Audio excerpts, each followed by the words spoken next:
Hello!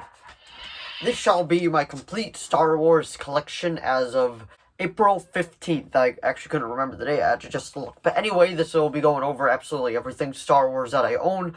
I recently just did a DC and Marvel one, everything DC related that I own and everything Marvel related that I own. Those videos are up. But anyway, this one is going to be strictly about Star Wars. So anyway, without further ado, shall we begin?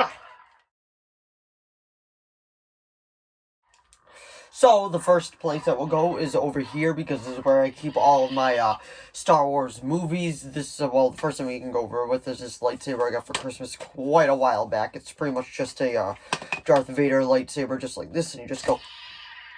Pretty much absolutely nothing else to it. But, let's actually go through the movies over there. So they're all the way at the bottom, so we're gonna go all the way down. So here is all the actual, physical media that I own of Star Wars. We'll start off here. The first one that we got is Star Wars Clone Wars, the original animated one before the TV show. This is Volume 2. They actually just put this back on Disney. Well, they actually just put it on for the first time on Disney Plus. And if you have not seen this, I do highly recommend it. If you like Star Wars, this is a very, very well done movie. Next one that we got is Star Wars, The Clone Wars, the complete Season 1. Includes all 22 episodes. I only own Seasons 1, 5, and 6, but I have seen all of them. I've watched the new season off Disney Plus, and I've seen all the other ones, too. Off Netflix at the time.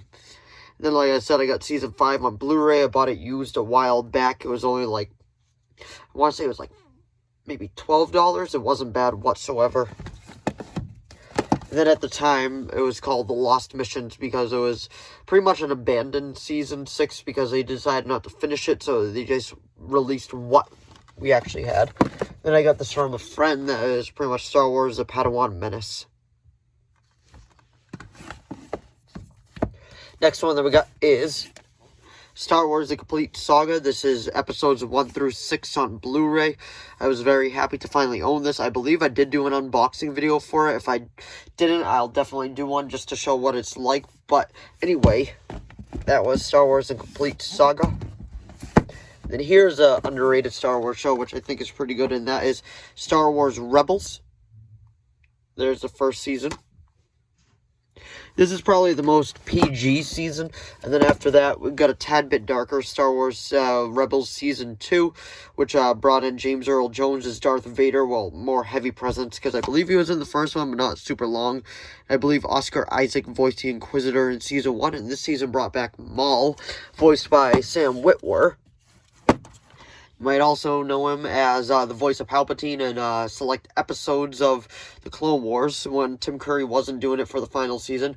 And he also played Agent Liberty in Supergirl. But anyway, there's the cover of it. Season 3. The Obi-Wan season. Well, he's in it.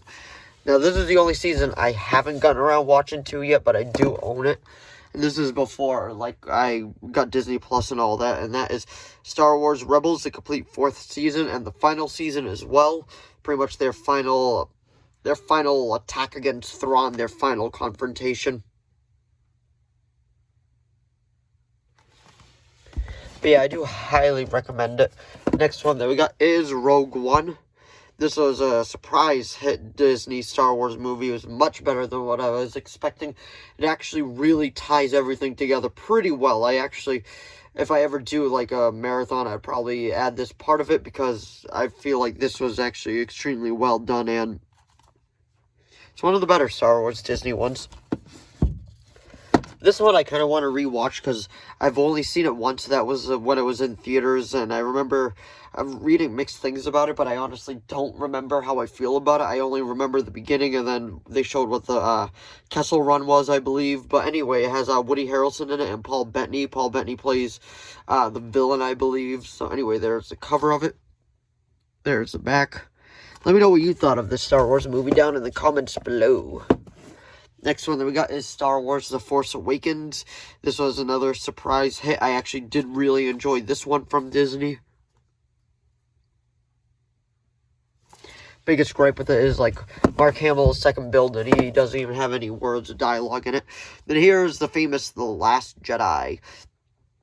I wanted to get it just to have it part of the collection, but honestly, I don't think it is that good of a movie. I think it's okay at best, and that is honestly about it. It's some parts I really enjoyed, some parts I did not. Like, I will say this, the movie is very, very picturesque.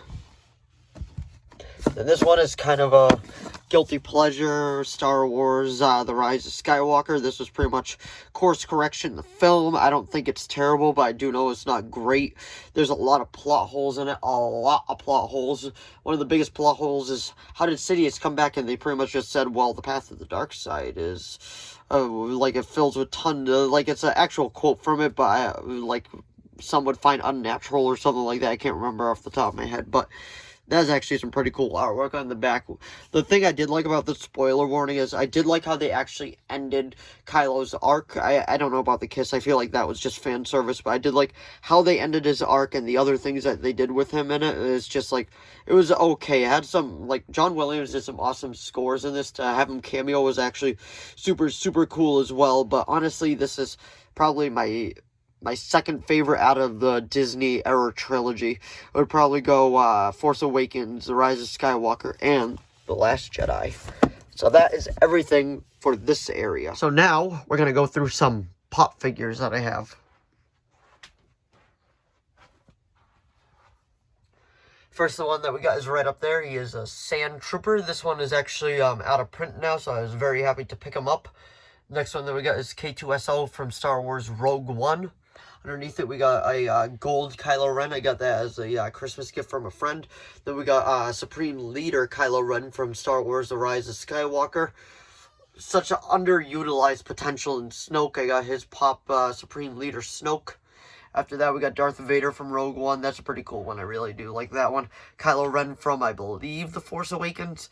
And then Luke Skywalker from just Star Wars in general. And he's a Jedi. And I do believe that this one is vaulted. So I also have some comic books too from Star Wars. I picked a lot up at a local Ollie's. If you don't know what that is, Ollie's is pretty much a bargain store, and they actually have some pretty decent collection of comic books. I do recommend going to it if there is one in your near area. But anyway, the first one that we got is well, before we get into the comics, is Darth Sidious. I don't even know if they make these anymore.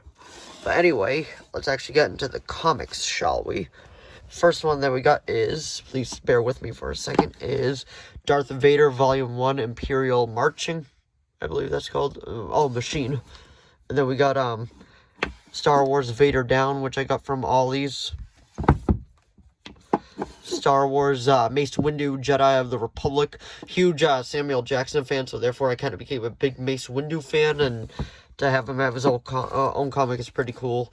I felt like Poe Dameron was actually one of the good characters from the new era of Star Wars, so I decided to get this comic of him at my local Ollie's, and they just happened to have volumes 2.